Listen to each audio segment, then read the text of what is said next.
Hi all, welcome to the show. ഇന്ന് നമ്മുടെ കൂടെ അതിഥിയായി എത്തിയിരിക്കുന്നത് ശ്രീ മുഹമ്മദ് ആസിഫ് സാറാണ്. ആസിഫ് സാർ ഒരു സൈക്കോളജിസ്റ്റാണ്, ഒരു ഹിപ്നോതെറാപ്പിസ്റ്റാണ് and one of the co founders of Metaverse. Welcome to the show. Thank you sir. ഇപ്പോൾ ഈ അടുത്തായിട്ട് നമ്മൾ കണ്ടതാണ് ഈ മെൻ്റൽ ഹെൽത്ത് ഫീൽഡിലേക്ക് പേഷ്യൻസിൻ്റെ കൗണ്ട് കൂടുന്നത്. അഥവാ ആളുകൾ ചെറിയൊരു ഇഷ്യൂ വരുമ്പോൾ പോലും മെൻ്റൽ ഹെൽത്ത് ക്ലിനീഷ്യനെ അല്ലെങ്കിൽ ക്ലിനിക്കുകൾ അപ്രോച്ച് ചെയ്യുന്ന ഒരു ട്രെൻഡ്. അതിനെപ്പറ്റി സാറിന് എന്താ പറയാനുള്ളത്? ആളുകൾ കൂടിക്കൂടി വരുന്നു. അതുകൊണ്ട് തന്നെ അതിൻ്റെ പ്രോസ് ആൻഡ് കോൺസ് ഉണ്ട്.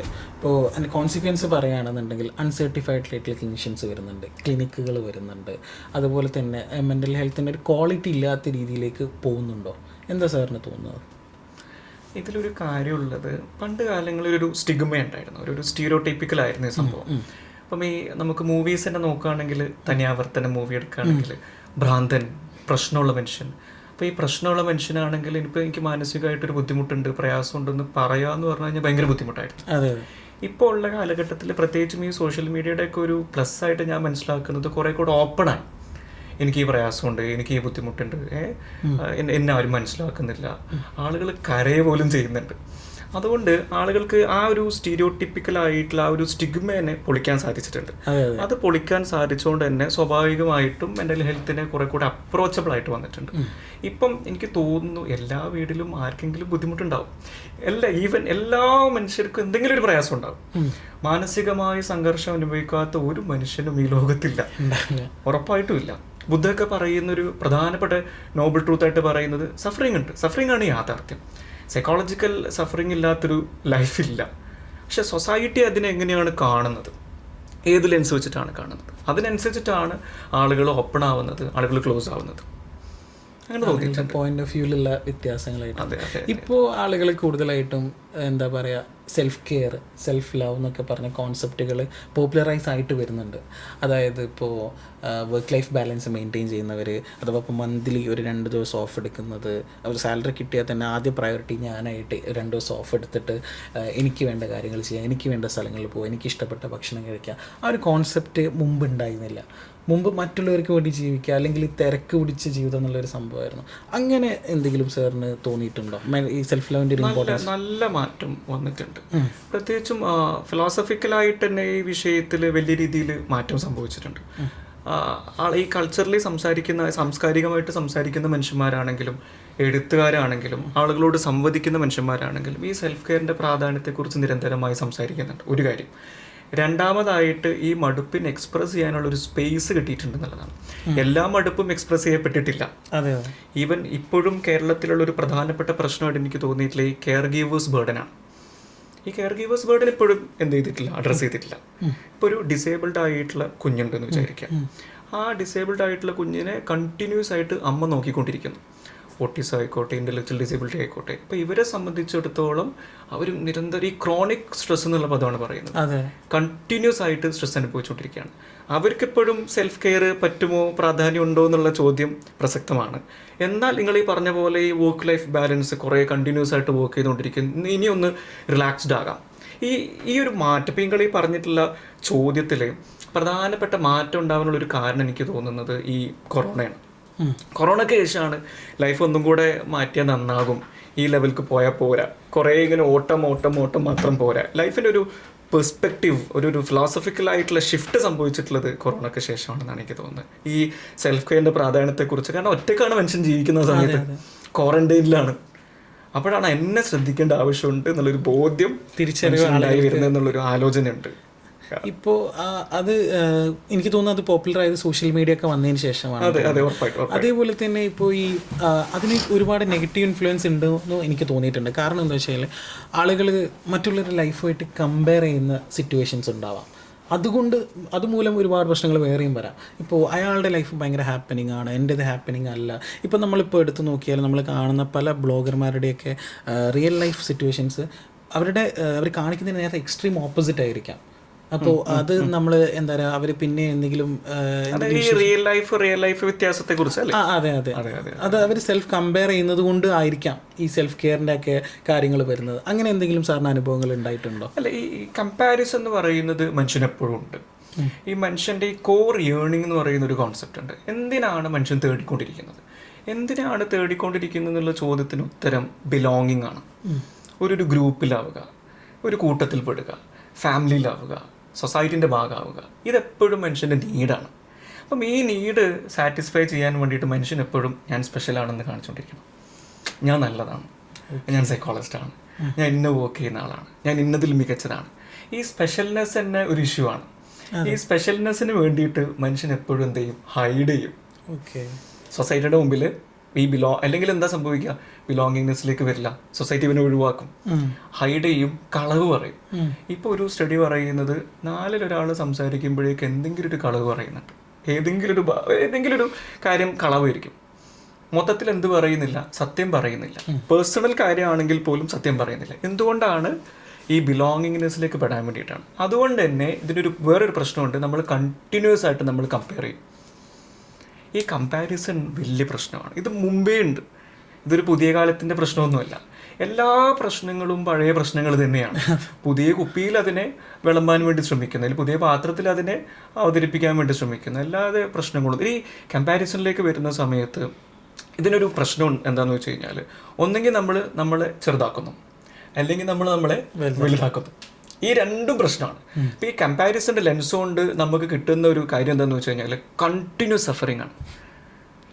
നിങ്ങൾക്ക് മരിക്കുവോളം ബുദ്ധിമുട്ട് അനുഭവിക്കണമെങ്കിൽ ചെയ്യേണ്ട ഒരു കാര്യം നിങ്ങൾ കമ്പയർ ചെയ്യുക എന്നുള്ളതാണ്. ഈ മമ്മൂട്ടി പറയുന്നൊരു കാര്യം എനിക്ക് ഭയങ്കര സ്ട്രൈക്കിംഗ് ആയിട്ട് തോന്നിയിട്ടുണ്ട്. നിങ്ങൾക്ക് കമ്പയർ ചെയ്യാനുള്ള ഒരേ ഒരാൾ നിങ്ങൾ മാത്രമാണ്. ഇപ്പം എനിക്ക് അലിഫും ഞാനും തമ്മിൽ കമ്പയർ ചെയ്യാൻ സാധ്യമല്ല. അലിഫിൻ്റെ ജനറ്റിക് കമ്പോസിഷൻ വ്യത്യാസമാണ്, കൾച്ചറൽ ബാക്ക്ഗ്രൗണ്ട് വ്യത്യാസമാണ്, ഹിസ്റ്ററി വ്യത്യാസമാണ്, എല്ലാം വ്യത്യാസമാണ്. ഞാൻ എന്ന് പറയുന്നത് വേറെ തന്നെ ഒരു ബാക്ക്ഗ്രൗണ്ടിൽ നിന്ന് ജനിച്ചു വളർന്നിട്ടുള്ള ഒരാളാണ്. എന്നെയും നിങ്ങളെയും കമ്പയർ ചെയ്യുക എന്ന് പറയുന്നത് ഇല്ലോജിക്കൽ ആയിട്ടുള്ള സാധനം.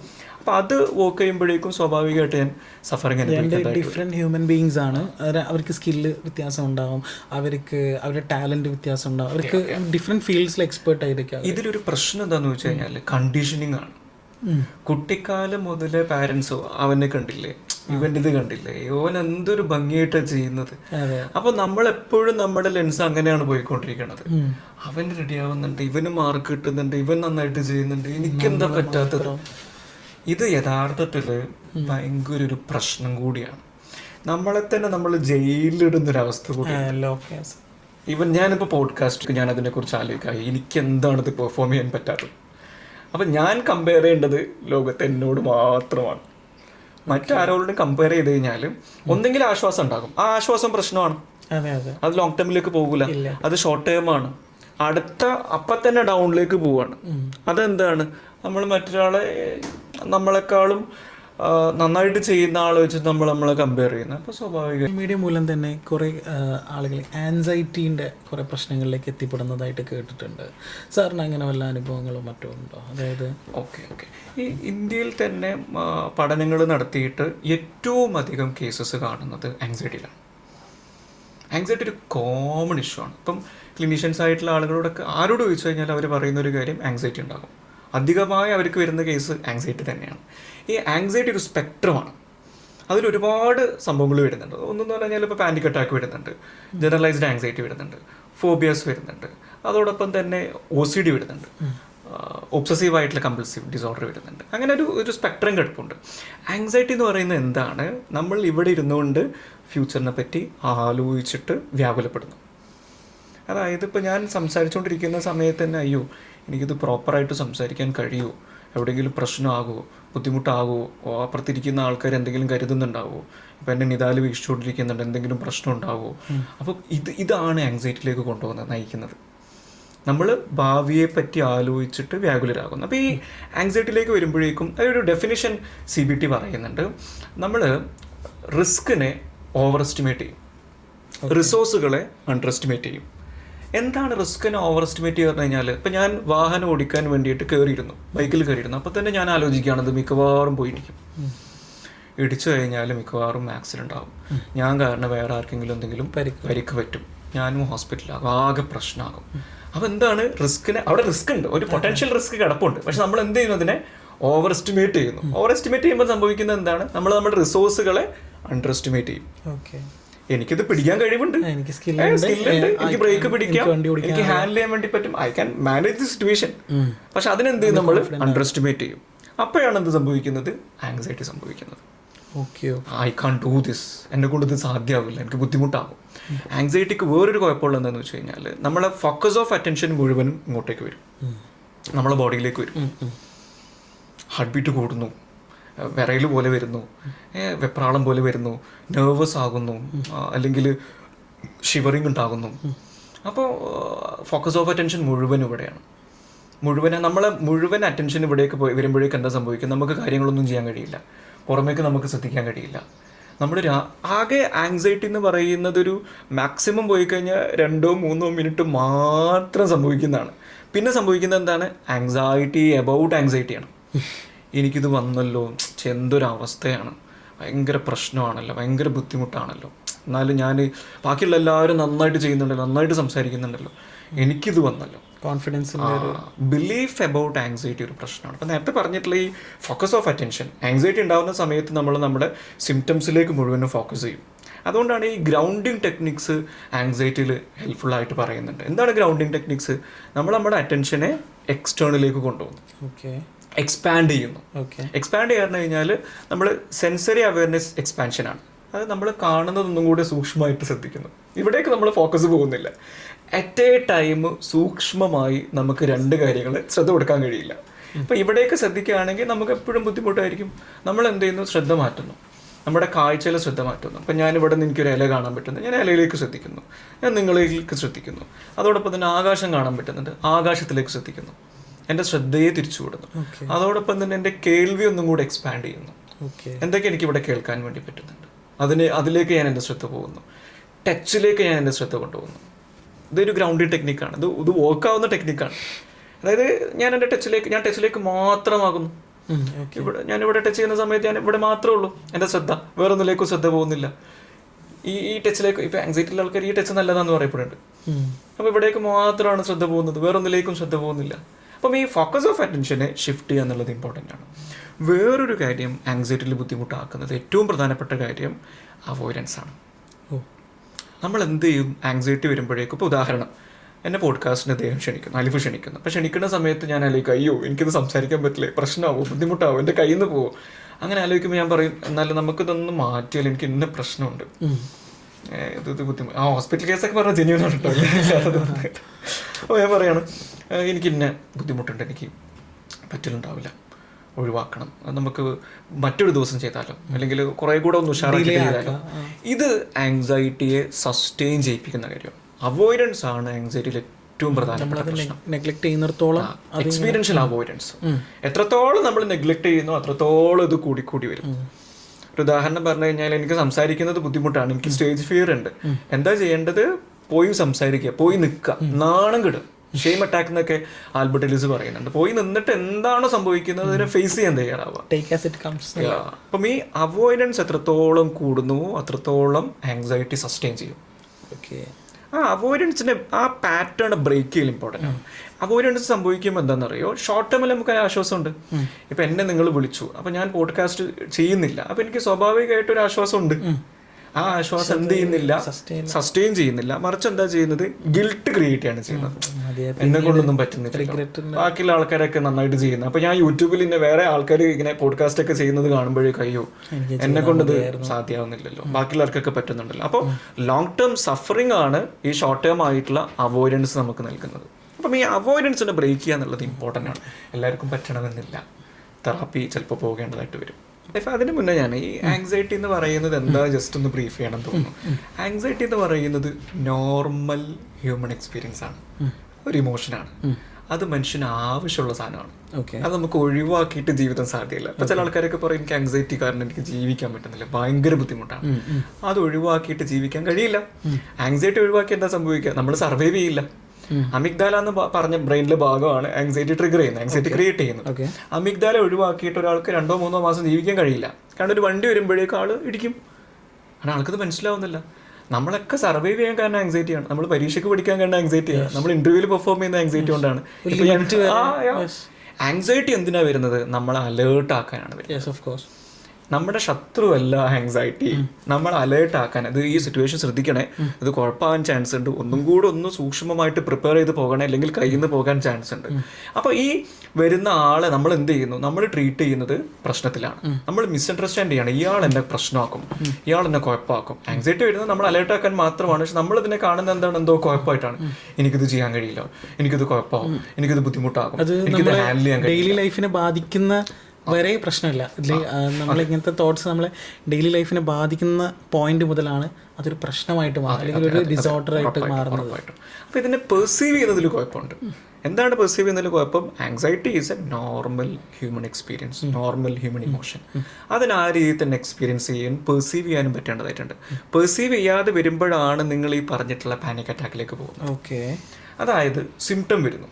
അതായത് ആങ്സൈറ്റി ഉള്ള ഒരാളെ സംബന്ധിച്ചിടത്തോളം ഹാർട്ട് ബീറ്റ് ഇങ്ങനെ കൂടുന്നു. ഹാർട്ട് ബീറ്റ് കൂടുമ്പോഴേക്കും മുഴുവൻ ശ്രദ്ധ ഇവിടേക്കാണ് വരുന്നത്. എന്നിട്ട് ആൾ എന്ത് ചെയ്യുന്നുണ്ട്, അതിനെ മിസ്ഇൻറ്റർപ്രറ്റ് ചെയ്യുന്നുണ്ട്. മിസ്ഇൻറ്റർപ്രറ്റ് ചെയ്യുന്നത് എങ്ങനെയാണ്? കയ്യിൽ നിന്ന് പോയി, മിക്കവാറും പ്രശ്നമാകും, എന്തായാലും ഞാനിപ്പോൾ പോവും, അറ്റാക്ക് ആകുന്ന ആലോചിക്കുമ്പോൾ എന്താ സംഭവിക്കേണ്ടത്? ഇത് കുറയില്ല, ഇത് കൂടെ ചെയ്യും, എക്സ്പാൻഡ് ചെയ്യും, ഒന്നുകൂടെ ട്രിഗർ ആവും. നിങ്ങൾ ബോഡിയിൽ എന്തിനെയാണോ ഫോക്കസ് ചെയ്യുന്നത് അത് കൂടി വരികയാണ് ചെയ്യുന്നത്. ഇപ്പോൾ ഉദാഹരണത്തിന് നിങ്ങളിപ്പം ഞാനും അലിഫും തമ്മിൽ ഒരു പ്രശ്നം ഉണ്ടെന്ന് വിചാരിക്കാം. അലിഫ് എന്ന് പറയുന്ന ആൾ എന്നെ ബുദ്ധിമുട്ടിക്കുന്നുണ്ടെങ്കിൽ ആ അലിഫിനെ ഒഴിവാക്കിയാൽ മതി, എനിക്ക് അലിഫിനുമായിട്ടുള്ള പ്രശ്നം പോയി. പക്ഷെ മൈൻഡിൽ അങ്ങനെയല്ല. എനിക്ക് ഒരാളെ ബുദ്ധിമുട്ടാവുന്നത്, ഇപ്പോൾ ചില ആൾക്കാരൊക്കെ വന്നിട്ട് പറയും, സാറേ എനിക്ക് ആ മെമ്മറി ഒന്ന് ഒഴിവാക്കണം, ഭയങ്കര ബുദ്ധിമുട്ടാവുന്നുണ്ട് ആ മെമ്മറി കാരണം, എനിക്ക് തീരെ പറ്റുന്നില്ല. അപ്പോൾ നമ്മൾ പറയും, നിങ്ങൾ ബ്രെയിൻ മാറ്റി വെക്കേണ്ടി വരും, വേറെ വഴിയില്ല. മെമ്മറി നമുക്ക് മാറ്റാൻ കഴിയില്ല, ഒഴിവാക്കാൻ കഴിയില്ല, ഡിലീറ്റ് ചെയ്യാൻ പറ്റില്ല, ഡിലീറ്റ് ചെയ്യാൻ സാധ്യമല്ല. മറിച്ച് എന്താ ചെയ്യാൻ പറ്റുക, ആ മെമ്മറിയിൽ ജീവിക്കാൻ വേണ്ടി പറ്റുക എന്നുള്ളതാണ്. ഓക്കെ. ഇനിയൊരു കാര്യം, നിങ്ങൾ എന്തിനെയാണോ ഒഴിവാക്കാൻ ശ്രമിക്കുന്നത് അതാണ് ആദ്യം മൈൻഡിൽ വരിക. എപ്പോഴും അങ്ങനെ തന്നെയാണ്. എനിക്ക് ഇവനെ കുറിച്ച് ആലോചിക്കേണ്ട, എനിക്ക് ഇന്ന ബോയ്ഫ്രണ്ടിനെ കുറിച്ച് ആലോചിക്കേണ്ട. ബോയ്ഫ്രണ്ട് എന്ന് പറയുന്ന പദം പറയുമ്പോൾ തന്നെ ആൾ മനസ്സിൽ വരും. അപ്പൊ എന്തിനെയാണോ നിങ്ങൾ ഒഴിവാക്കാൻ, ഇപ്പൊ എനിക്ക് ആങ്സൈറ്റി വരണ്ട എന്ന് പറയുമ്പോൾ തന്നെ ആങ്സൈറ്റി ആണ് വരുന്നത്. അപ്പോൾ ആങ്സൈറ്റി ഇങ്ങനെ വരുന്നു, നമ്മൾ ഓടുന്നു, വീണ്ടും വരുന്നു. മറിച്ച് എന്താ ചെയ്യേണ്ടത്? ആങ്സൈറ്റി വരുമ്പോഴേക്കും വാടോ, ഞാനുണ്ടോടെ കൂടെ, എനിക്ക് മനസ്സിലാകും, നീ എന്നെ അലേർട്ടാക്കാനാണ് വരുന്നത്, നീ എന്നെ ബുദ്ധിമുട്ടിക്കാൻ വരുന്നതല്ല. ഒരു കാര്യം മനസ്സിലാക്കേണ്ടത്, ഒരു ആങ്സൈറ്റിയും ഇങ്ങനെ പോയിട്ട് ആ ഗ്രാഫ് നേരെ പോകുന്നില്ല, നേരെ പോയി താഴോട്ട് പോകും. കാരണം നോർമൽ ഹ്യൂമൻ ഇമോഷനാണ്. ഇമോഷൻ എന്താ ചെയ്യുന്നത്? നമ്മൾ രാവിലെ സങ്കടമായി കഴിഞ്ഞാൽ അതേ സങ്കടം തന്നെ രാത്രി ഉണ്ടാവുന്നത്, അല്ല, മാറ്റം ഉണ്ടാവുന്നുണ്ട്, വ്യത്യാസം ഉണ്ടാവുന്നുണ്ട്. അപ്പം ഞാൻ വീണ്ടും വിഷയത്തിലേക്ക് വരുമ്പോഴേക്കും നമ്മൾ മിസ്ഇൻറ്റർപ്രറ്റ് ചെയ്യുന്നിടത്താണ് പാനിക് അറ്റാക്ക് സംഭവിക്കുന്നത്. ഇപ്പോൾ സഡൻ ആയിട്ട് ഒരാൾക്ക് അങ്ങനെ എന്തെങ്കിലും സിംറ്റംസ് വന്നാൽ സാർ എന്താ നമുക്ക് പെട്ടെന്ന് ചെയ്യാൻ പറ്റുന്നത്, അല്ലെങ്കിൽ ഒന്ന് പെട്ടെന്ന് ചെയ്യാൻ വേണ്ടി പറ്റുന്ന ഈ സൈക്കോ എഡ്യൂക്കേഷൻ ഇമ്പോർട്ടൻ്റ് ആണ്. എന്താ മനസ്സിലാക്കേണ്ടത്? ഇത് വെറും സിംറ്റം മാത്രമാണ്, ആങ്സൈറ്റി കാരണം ഉണ്ടാകുന്ന ഒരു റിയാക്ഷൻ മാത്രമാണ്. ആങ്സൈറ്റി റിയാക്ഷനാണ് പാനിക് അറ്റാക്ക് എന്നുള്ളത് ആദ്യം മനസ്സിലാക്കേണ്ടതായിട്ടുണ്ട്. ഇത് കാരണം എനിക്ക് ഫിസിക്കൽ പ്രശ്നം ഉണ്ടാകില്ല, ഇത് കാരണം എനിക്ക് അറ്റാക്ക് വരാൻ വേണ്ടി പോകുന്നില്ല, ഇത് കാരണം ഞാൻ തളർന്നു പോകില്ല, ഇത് കാരണം വേറൊരു ഇഷ്യൂ എനിക്ക് ഉണ്ടാവാൻ പോകുന്നില്ല എന്നുള്ളത് ആദ്യം മനസ്സിലാക്കേണ്ടതായിട്ടുണ്ട്. ഇനി പാനിക് അറ്റാക്കിന് 100% വർക്ക് ആകുന്ന ഒരു ഫസ്റ്റ് എയ്ഡ് പറയുന്നുണ്ട്. അതിൽ പറയുന്നൊരു കാര്യം, നിങ്ങൾ എന്ത് ചെയ്യണം? ആദ്യത്തെ സ്റ്റെപ്പ് ഇതാണ്, നിങ്ങൾ നിങ്ങളുടെ വായ അടച്ചു വെക്കണം, ക്ലോസ് യുവർ മൗത്ത്. നമുക്ക് ശ്വാസം കിട്ടാതെ വരും. പാനിക് അറ്റാക്ക് ഒരു ബുദ്ധിമുട്ടുള്ളൊരു ഫേസാണ്. ശ്വാസം കിട്ടാതെ വരും. ശ്വാസം കിട്ടാതെ വരുമ്പോഴേക്കും നമ്മൾ വാ തുറക്കുമ്പോഴേക്കും ബ്രെയിൻ വീണ്ടും പറയും, ഇയാൾക്ക് പ്രശ്നമാണ്, എന്തോ കുഴപ്പമാണ്, ഓക്സിജൻ കുഴപ്പമുണ്ട്, അതുകൊണ്ട് വീണ്ടും ശ്വാസം കൊടുക്കണം. അപ്പോൾ നമ്മൾ വീണ്ടും പാനിക് ആവും. അപ്പോൾ ആദ്യം ചെയ്യേണ്ടത് എന്താണ്? Close your mouth. Second step എന്താണ്? നിങ്ങൾ ജസ്റ്റ് ഒന്ന് ബ്രീത്തിങ്ങിൽ ഫോക്കസ് ചെയ്യാൻ ശ്രമിക്കുക. ഞാൻ പറയുന്നത് എന്താണ്, നിങ്ങൾക്ക് പാനിക്കിൻ്റെ സിംറ്റംസ് വരുന്നുണ്ട് എന്ന് തോന്നുമ്പോഴാണ് ഈ സ്റ്റെപ്സ് ചെയ്യേണ്ടത്. അപ്പോൾ രണ്ടാമത്തെ സ്റ്റെപ്പ് ജസ്റ്റ് ഒന്ന് ബെല്ലി ബ്രീത്തിങ് എന്നാണ് പറയുക. കുറച്ചും കൂടി ഡീപ്പായിട്ട് ബ്രീത്ത് ചെയ്യാൻ ശ്രമിക്കുക. ഡീപ്പായിട്ട് ഇൻഹെയിൽ ചെയ്യുന്ന സമയത്ത് വയറിൻ്റെ ഭാഗം മുന്നോട്ട് വരേണ്ടതായിട്ടുണ്ട്. ഇതാണ് ബെല്ലി ബ്രീത്തിങ് എന്ന് പറയുന്നത്. വയറിൻ്റെ ഭാഗം നിങ്ങൾക്ക് ഡെലിബറേറ്റ്ലി പുഷ് ചെയ്യുന്നതും ഓക്കെയാണ്. അപ്പോൾ ബെല്ലി ബ്രീത്തിങ്, ഡീപ്പായിട്ട് ബ്രീത്ത് ചെയ്യാൻ വേണ്ടി ശ്രമിക്കുക.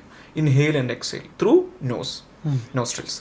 മൂന്നാമത്തെ step, which is very crucial, just കണ്ണടക്കാൻ പറ്റുവാണെങ്കിൽ കണ്ണടച്ചിട്ട് നിങ്ങളുടെ ലൈഫിൽ ഉണ്ടായിട്ടുള്ള ഏറ്റവും നല്ല സിറ്റുവേഷൻസിനെ കുറിച്ച് ഓർക്കാൻ ശ്രമിക്കുക. നിങ്ങൾ നല്ല യാത്ര പോയിട്ടുണ്ടാകും, അല്ലെങ്കിൽ നിങ്ങളുടെ നല്ല മനുഷ്യന്മാരോടൊപ്പം നിങ്ങൾ സമയം ചെലവഴിച്ചിട്ടുണ്ടാകും, സുഹൃത്തുക്കളോടൊപ്പം നിങ്ങൾ കുറേ കാര്യങ്ങൾ ചെയ്തിട്ടുണ്ടാകും. ജസ്റ്റ് റീലിവ് ദാറ്റ് സിറ്റുവേഷൻ കണ്ണടച്ചിട്ട്. അല്ല, ഇനി അത് കിട്ടുന്നില്ല, ഒരു ഇമാജിനറിയിലേക്ക് പോകാം. അപ്പോൾ നമ്മൾ ആലോചനകൾ നമ്മൾ എന്ത് ചെയ്യുന്നുണ്ട്?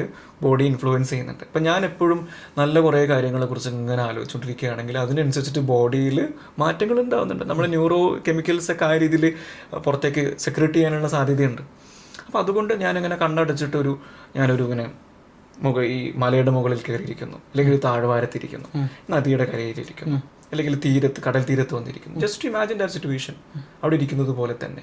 അപ്പോൾ സ്വാഭാവികമായിട്ടൊരു ചോദ്യം വരും, ഞാൻ പാനിക് അറ്റാക്ക് ആകുന്ന സമയത്ത് എങ്ങനെയൊക്കെ ആലോചിക്കാൻ പറ്റും? ഞാൻ പറയുന്നത് പാനിക്കിലേക്ക് പോകുന്നതിന് മുന്നേ സിംറ്റംസ് ഇങ്ങനെ വന്നുകൊണ്ടിരിക്കുന്നുണ്ട്, പ്രയാസം ഇങ്ങനെ വന്നുകൊണ്ടിരിക്കുന്നുണ്ട്. ആ മൊമെന്റിൽ ഡു ദിസ്, ഈ 3 സ്റ്റെപ്സ് ചെയ്യാൻ പറ്റിക്കഴിഞ്ഞാൽ പാനിക് അറ്റാക്ക് നിങ്ങൾക്ക് മാനേജ് ചെയ്യാൻ വേണ്ടി പറ്റും. പക്ഷെ അതിന് മുന്നേ മനസ്സിലാക്കേണ്ട ഒരു കാര്യം, പാനിക് അറ്റാക്ക് കാരണം നിങ്ങൾ പ്രശ്നത്തിലേക്ക് പോകുന്നില്ല, നിങ്ങൾ ഫിസിക്കലി ഇഷ്യൂസിലേക്ക് പോകാൻ പോകുന്നില്ല. നിങ്ങൾക്കത് മാനേജ് ചെയ്യാൻ സാധ്യമാണ്.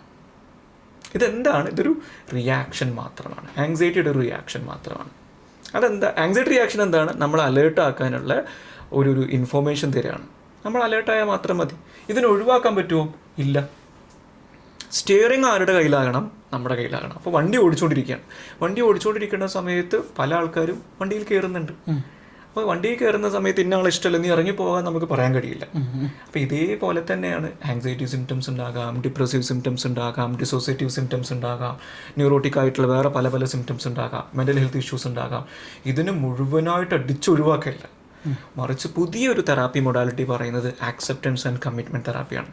അതിൽ പറയുന്നതിനും കൂടി സ്പേസ് കൊടുക്കും. നിങ്ങൾ അത് വന്നത് പോയിക്കോട്ടെ, ഒന്നും ചെയ്യാൻ പോകുന്നില്ല, നിങ്ങളെ അതിനൊപ്പം ജീവിക്കാൻ ലിവ് വിത്ത് ദാറ്റ്. ഇപ്പം നമ്മൾ മഴക്കാലം വരുമ്പോൾ എന്താ ചെയ്യുന്നത്? നാട് വിട്ട് പോവുകയാണോ?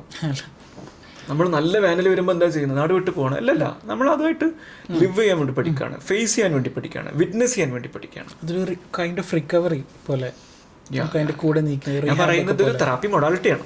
ആക്സെപ്റ്റൻസ് എന്ന് പറയുന്ന സിമ്പിൾ പദം ഉപയോഗിച്ചിട്ട് ഇനി ക്ലിനിഷ്യനെ കാണേണ്ട, സൈക്കോളജിസ്റ്റിനെ സൈക്കോതെറാപ്പിസ്റ്റിനെ കാണേണ്ടതെന്നൊന്നുമല്ല. സൈക്കോതെറാപ്പിസ്റ്റിനെ കാണേണ്ടതായിട്ടുണ്ട്. നിങ്ങളുടെ ലൈഫിന് ഇത് എഫക്ട് ചെയ്ത് വരുന്നു, ബുദ്ധിമുട്ടുണ്ടാക്കുന്നുണ്ട്, നിങ്ങളുടെ സിഗ്നിഫിക്കൻറ്റ് ഏരിയാസിൽ പ്രയാസങ്ങൾ ഉണ്ടാക്കുന്നുണ്ട്, നിങ്ങളെ സ്റ്റഡി എഫക്ട് ചെയ്യുന്നുണ്ട്, നിങ്ങളുടെ റിലേഷൻഷിപ്പിനെ എഫക്ട് ചെയ്യുന്നുണ്ട്, സൊസൈറ്റിയിൽ നിങ്ങൾക്ക് ഇടപഴകുന്നത് നിങ്ങളെ ബുദ്ധിമുട്ടാക്കുന്നുണ്ട്, നിങ്ങളുടെ മെൻ്റൽ ഹെൽത്ത് ഇഷ്യൂ, നിങ്ങൾ ഉറപ്പായിട്ടും സൈക്കോതെറാപ്പിസ്റ്റിനെ കാണേണ്ടതായിട്ടുണ്ട്. എനിക്ക് തോന്നിയിട്ടുള്ള സാർ, ഇപ്പോൾ ഈ പറഞ്ഞ എന്താ പറയുക, ഒരു ആൻസൈറ്റി കൂടുന്നത് ഈ വർക്ക് ലൈഫ് ബാലൻസ് മെയിൻറ്റെയിൻ ചെയ്യാത്തതുകൊണ്ടാണോ, അല്ലെങ്കിൽ അതുപോലെ സ്ട്രെസ് മാനേജ്മെൻറ്റ് ആളുകൾ പ്രോപ്പറായിട്ട് അല്ല ഉണ്ടായിരുന്നത്?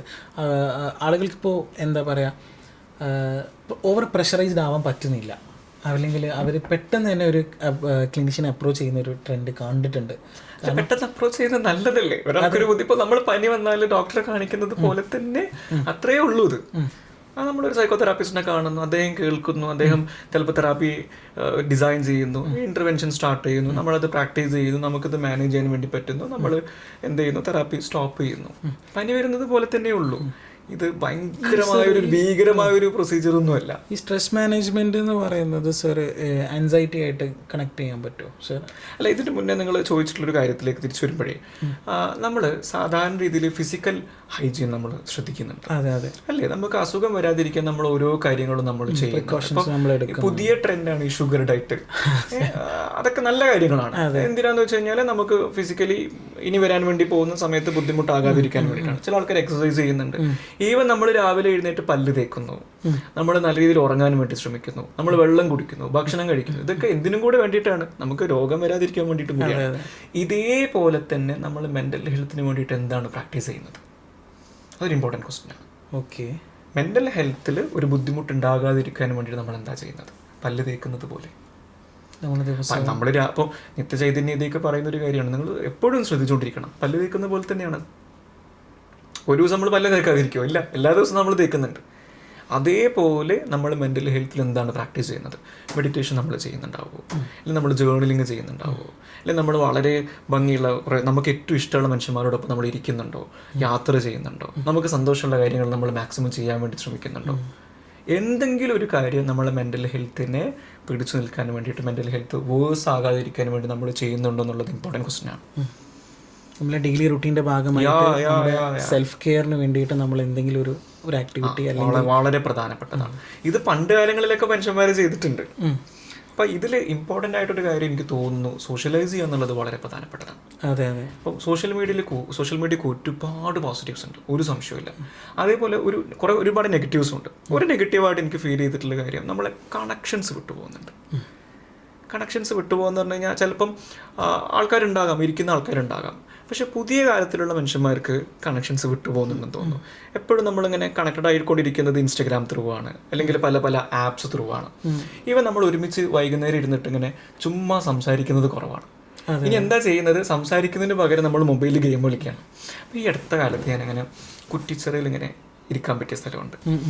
മസ്ജിദിന് മുന്നേറ്റൊരു ചെറിയ ഉണ്ടല്ലോ, നല്ല രസമുള്ള സ്ഥലം. അപ്പോൾ അവിടെ പോയപ്പോഴേക്കും സന്ധ്യ ആയി കഴിഞ്ഞാൽ കുറേ മനുഷ്യന്മാർ വരും, പ്രായമുള്ള മനുഷ്യന്മാർ. ഒരു സന്ധ്യ കഴിഞ്ഞാൽ എല്ലാവരും വന്നിരിക്കുന്നു. അപ്പം ഒരാളോട് ഞാൻ സംസാരിച്ചപ്പോൾ ആൾ പറഞ്ഞു എല്ലാ ദിവസവും നമ്മൾ വരുന്നുണ്ട്. എന്നിട്ട് എന്താ ചെയ്യുന്നത് ചോദിച്ചപ്പോൾ പറഞ്ഞു നമ്മൾ ഫോൺ മാറ്റി വെക്കുന്നു. എന്നിട്ട് എന്താ ചെയ്യുന്നത്? നമ്മൾ സംസാരിച്ചിരിക്കും. അപ്പോൾ ഇദ്ദേഹം വർക്ക് ചെയ്യുന്ന ആളാണ്. ഇദ്ദേഹം വർക്ക് ചെയ്തിട്ട് ഇദ്ദേഹത്തിൻ്റെ വീട് മറ്റൊരു സ്ഥലത്താണ്. എന്നിട്ട് എല്ലാ ദിവസവും ഇദ്ദേഹം വർക്ക് കഴിഞ്ഞാൽ നേരെ ഇവിടേക്ക് എത്തുന്നത്. അതൊരു മെൻ്റൽ ഹെൽത്ത് പ്രാക്ടീസ് ആയിട്ടാണ് ഞാൻ മനസ്സിലാക്കുന്നത്. കാരണം കണക്ഷൻസ് ബിൽഡ് ചെയ്യുന്നു. അപ്പോൾ ഞാൻ ചോദിച്ചു പിന്നെന്താ ചെയ്യാം? അപ്പോൾ 2 ദിവസം ഒരാളെ കണ്ടിട്ടില്ല, നമ്മൾ വിളിച്ചു ചോദിക്കും എന്ത് പറ്റി? എന്ത് പറ്റി എന്നുള്ള ചോദ്യം പ്രധാനപ്പെട്ടതാണ്. തീർച്ചയായും പുതിയ കാലത്ത് വരാൻ വേണ്ടി പോകുന്ന ഏറ്റവും പ്രധാനപ്പെട്ട പ്രശ്നമായിട്ട് മനസ്സിലാക്കുന്നത് ലോൺലിനെസ് ആണ്. ആ ലോൺലിനെസ് നമ്മൾ മറികടക്കേണ്ടത് ഇത്തരം സദസ്സുകൾ ക്രിയേറ്റ് ചെയ്തിട്ടാണ്, ഇത്തരം ഇരുത്തങ്ങൾ ക്രിയേറ്റ് ചെയ്തിട്ടാണ്, ഇത്തരം ഇടങ്ങൾ ക്രിയേറ്റ് ചെയ്തിട്ടാണ്. അപ്പം ഈ സ്പേസിലിരിക്കുന്ന ആളുകൾ പറയുന്നത് നമ്മൾ മൊബൈൽ ഫോൺ ആ സമയത്ത് നോക്കാറില്ല, നമ്മൾ എന്തെങ്കിലും സംസാരിക്കും. അവിടെ ചിലപ്പോൾ തമാശകൾ പറയുന്നുണ്ടാകാം, അവിടെ ചിലപ്പോൾ കുടുംബത്തിൻ്റെ വിഷയങ്ങൾ പറയുന്നുണ്ടാകും. നമ്മൾ സംസാരിച്ചുകൊണ്ടേയിരിക്കും, രാത്രി കുറേ നേരം ഇരിക്കും, എല്ലാ ദിവസവും നമ്മൾ ഇരിക്കുന്നുണ്ട്. അവിടെ ഒരു കൂട്ടമുണ്ട്. ഒരാൾ പറഞ്ഞു ഇതൊരു ആശ്വാസമാണ്, ഇതൊരു സമാധാനമാണ്. അപ്പോൾ ഇതേ സ്പോട്ടിൽ ഞാൻ നോക്കിയപ്പോഴേക്കും പുതിയ കാലത്തെ മനുഷ്യന്മാരുണ്ട്. അപ്പോൾ ഈ പുതിയ കാലത്തെ മനുഷ്യന്മാർ കുട്ടികൾ എന്താണെന്ന് വെച്ച് കഴിഞ്ഞാൽ അവർ ഇരിക്കുന്നുണ്ട്. പക്ഷെ രസകരമായ ഒരു കൗതുകം ഉണ്ടാക്കുന്ന കാര്യം എന്ന് വെച്ച് കഴിഞ്ഞാൽ അവർ സംസാരിക്കുന്നില്ല, മറിച്ച് ഒരു ഗെയിം കളിക്കുക ചെയ്യുന്നത്. ഗെയിം കളിക്കുന്നത് മോശമാണെന്നല്ല ഞാൻ പറയുന്നത്. ഒരു എൻ്റർടൈൻമെൻറ്റ് ഭാഗമായിട്ട് ഗെയിം കളിക്കുന്നതൊക്കെ നല്ലതാണ്. കുറേ സ്കിൽ ഡെവലപ്പ് ചെയ്യുന്ന ഗെയിമൊക്കെ അവൈലബിൾ ആണ്. പക്ഷെ എന്ത് ചെയ്യുന്നില്ല? സംസാരിക്കുന്നില്ല, കണക്ട് ചെയ്യുന്നില്ല. നിനക്ക് എന്താ നിൻ്റെ വിശേഷങ്ങൾ, എങ്ങനെയുണ്ട് കാര്യങ്ങളൊക്കെ, എങ്ങനെ പോകുന്നു? ഇതൊന്നും അധികം സംസാരിക്കാൻ അവർക്ക് സമയം കിട്ടുന്നില്ല. മറിച്ച് അവർ ഇരുന്നിട്ട് ഇങ്ങനെ ഗെയിം കളിക്കുക മാത്രമാണ് ചെയ്യുന്നത്. പണ്ട് കാലത്ത് നമ്മൾ കളികളൊക്കെ കളിച്ചിട്ടുണ്ട്. ഇൻ ദ സെൻസ് ഈ കളി എന്ന് പറയുന്ന ടേമിന് പല അർത്ഥങ്ങളുണ്ട്. പക്ഷെ എന്നാലും നമ്മൾ കളിക്കാനൊക്കെ പോയിട്ടുണ്ട് പലതും. പക്ഷേ ഇപ്പം അതല്ല. ആ സമയത്ത് നമ്മൾ കളിക്കാൻ വേണ്ടി പോകുന്ന സമയത്ത് നമ്മൾ പലതും സംസാരിക്കുകയൊക്കെ ചെയ്യുമായിരുന്നു. ആ കണക്ഷൻസ് വിട്ടു പോകുന്നുണ്ട്. അതൊരു പ്രശ്നമാണ്. അത് ഇനി പോകുന്ന ഇങ്ങോട്ടേക്കാണ് ലോൺലിനെസ്സിലേക്കാണ്. ഈ ലോൺലിനെസ് ഭീകര പ്രശ്നമാകാൻ സാധ്യതയുള്ള കാര്യമാണ്. അതിനെ നമ്മൾ തടയേണ്ടതായിട്ടുണ്ട്. അതിനാണ് ഈ പറഞ്ഞ ഇടങ്ങൾ നമ്മൾ ക്രിയേറ്റ് ചെയ്യുന്നത്. പുതിയ കാലത്തെ മനുഷ്യന്മാർക്ക് സംസാരിക്കാൻ അവർ സംസാരിക്കട്ടെ, അവരെ ബുദ്ധിമുട്ടുകൾ അവർ പറയട്ടെ, അവരനുഭവിക്കുന്ന പ്രയാസങ്ങൾ അവർ പറയട്ടെ, അവരനുഭവിക്കുന്ന മാനസിക സംഘർഷങ്ങൾ അവർ പറയട്ടെ. പുതിയ കാലത്തിൻ്റെ ടേം നമുക്ക് പഠിക്കണ്ടേ? എന്തൊരു ഇൻട്രസ്റ്റിംഗ് ആണെന്ന് പറയാം. അവരോട് സംസാരിച്ചിരിക്കുമ്പോഴേക്കും നമ്മളൊരു പുതിയ വേൾഡിലേക്ക് പോയ പോലെ ഭയങ്കര ടെക്നിക്കലി അവർ ഭയങ്കര അഡ്വാൻസ്ഡ് ആയിട്ട് തോന്നിയിട്ടുണ്ട്. കൗൺസിലിങ്ങിനൊക്കെ വന്നാൽ തന്നെ അവരായിട്ട് സംസാരിച്ചിരിക്കൽ ചലഞ്ചിങ് ആണ്. എന്തുകൊണ്ടെന്ന് വെച്ച് കഴിഞ്ഞാൽ അവർ ബ്രില്യൻ്റ് ആണ് മനുഷ്യന്മാർ. അതെ അതെ. അവരുടെ സംസാരങ്ങളും അവരുടെ ചോദ്യങ്ങളും ചില നമ്മൾ നന്നായിട്ട് ഇവാലുവേറ്റ് ചെയ്ത് വളരെ പ്രിസൈസ് ആയിട്ട് ഇവാലുവേറ്റ് ചെയ്തിട്ടൊക്കെ ചില മനുഷ്യന്മാർ സംസാരിക്കും. കുട്ടികളാണ്. അതെ അതെ. പക്ഷെ ലെവല് വേറെയാണ്. അവർ ഭയങ്കര അഡ്വാൻസ്ഡ് ആയിട്ട് എനിക്ക് തോന്നിയിട്ട് നമ്മൾ പലപ്പോഴും അണ്ടർ എസ്റ്റിമേറ്റ് ചെയ്യാണ്. എന്നിട്ട് എന്താ ചെയ്യണമെന്ന് വെച്ച് കഴിഞ്ഞാൽ അവരെ പ്രശ്നങ്ങൾ പറയും. ഇപ്പോഴും പ്രോബ്ലം ഫോക്കസ്ഡ് അപ്രോച്ചാണ്. ഇവൻ ഇന്ന പ്രശ്നമുണ്ട്, ഇവൻ ഇന്ന കുഴപ്പമുണ്ട്, ഇവൻ ഇന്നതാണ്. മറിച്ച് ഇവന് സ്ട്രെങ്ത് ഉണ്ടോ, ഇവന് കുറെ കാര്യം ചെയ്യാൻ പറ്റും. ആ സ്ട്രെങ്ത്തിനൊന്ന് കയറി പിടിക്കാൻ പറ്റുവാണെങ്കിൽ ഈ ഓൾഡ് ജനറേഷൻ നമ്മൾ കമ്പയർ ചെയ്യുന്ന സമയത്ത് ഇപ്പോഴത്തെ ജെൻസി കുറച്ചുകൂടെ എന്താ പറയുക റെസ്പോണ്ട് ചെയ്യുന്നവരായിട്ട് എനിക്ക് തോന്നിയിട്ടുണ്ട്. നല്ല രീതിയിൽ ക്വസ്റ്റ്യൻസ് ചോദിക്കുന്നവർ. നമ്മൾ ക്ലാസ് എടുക്കാനൊക്കെ പോയി കഴിഞ്ഞാൽ പണ്ടത്തെ കുട്ടികളിൽ നമ്മൾ ഒരു 50 പേരിലെ ക്ലാസ്സിലാണെങ്കിൽ ഒരു സംശയം ആരെങ്കിലും ഒരാൾ ചോദിച്ചാലായി. ഇന്ന് അങ്ങനെയല്ല. ഇന്ന് നമ്മൾ പറയുന്ന സ്റ്റേറ്റ്മെൻറ്റ് ശരിയാണെങ്കിലും തെറ്റാണെങ്കിലും അവിടെ ചോദ്യങ്ങൾ ഉയരും, ഉറപ്പാണ്. അവർക്ക് പല രീതിയിലുള്ള ഡൗട്ടുകളാണ് ഉണ്ടാവുക. എനിക്കങ്ങനെ തോന്നിയിട്ടുണ്ട്. അത് മാത്രമല്ല ബെനിഫിഷ്യൽ ആണെങ്കിൽ ഇരിക്കുന്നുള്ളൂ, ബെനിഫിഷ്യൽ ആണെങ്കിൽ ശ്രദ്ധ കൊടുക്കുന്നു. അതെ അതെ. അല്ലെങ്കിൽ അപ്പോൾ കോളേജിലൊക്കെ വർക്ക് ചെയ്യുന്ന സമയത്ത് ഞാൻ മനസ്സിലാക്കാൻ പറ്റിയൊരു കാര്യമാണ്, അവർക്ക് എന്തെങ്കിലും കാര്യമുണ്ടോ, ഗുണമുണ്ടോ, അവർ ശ്രദ്ധിക്കും. അല്ലെങ്കിൽ ഇപ്പം എന്തിനാ ശ്രദ്ധിച്ചിട്ട് അതിൻ്റെ ആവശ്യം എന്താ ഉള്ളത്? അത് എനിക്ക് തോന്നുന്നു സർ ഈ സോഷ്യൽ മീഡിയ ഇൻഫ്ലുവൻസ് കൊണ്ടാണോ എന്ന് എനിക്ക് തോന്നുന്നു. അവരുടെ അറ്റൻഷൻ സ്പാൻ വളരെ ഭയങ്കരാതീതമായിട്ട് കുറഞ്ഞിട്ടുണ്ട്. അവർ ചെറിയൊരു ഡ്യൂറേഷനിൽ മാത്രമേ അവർക്ക് ശ്രദ്ധിക്കാൻ പറ്റുന്നുള്ളൂ. അത് ഈ സ്ക്രോളിങ്ങിൻ്റെ ആഫ്റ്റർ എഫക്റ്റ് ആയിട്ടാണ് എനിക്ക് തോന്നിയിട്ടുള്ളത് പേഴ്സണലി. കാരണം ഒരു ലിമിറ്റ് കൂടുതൽ അവർക്ക് അറ്റൻറ്റീവായിട്ട് ഇരിക്കാൻ പറ്റുന്നില്ല. അവരുടെ അറ്റൻഷൻ സ്പാൻ കുറഞ്ഞു. അവർക്ക് യൂസ്ഫുൾ ആണോ അല്ലെങ്കിൽ എന്തെങ്കിലും ഉണ്ടോ ഇതിൽ എന്നവർ ഫുള്ള് ഒരു പുസ്തകം പോലും വായിക്കാൻ അവർക്ക് മുഴുവനായിട്ട് വായിക്കാൻ പറ്റുന്ന എനിക്ക് തോന്നുന്നില്ല. നമ്മൾ അവർ അണ്ടർ എസ്റ്റിമേറ്റ് ചെയ്യുന്നു. അതെ അതെ. വായിക്കുന്നവരുണ്ട്, ഒരുപാട് പുസ്തകങ്ങൾ കണ്ടിന്യൂസ് ആയിട്ട് വായിക്കുന്ന നല്ല ഇന്റലക്ച്വൽ ആയിട്ടുള്ള കുട്ടികൾ ഇപ്പോഴും അവൈലബിൾ ആണ്. പുസ്തകങ്ങളുടെ ഒക്കെ കണ്ടന്റ് പല കാര്യങ്ങളെപ്പറ്റി നമുക്കറിയാത്ത രീതിയിൽ അവർ കൺസ്യൂം അവർ ഓൾറെഡി ഇതിലൂടെയൊക്കെ പോയിട്ടുണ്ടാവും.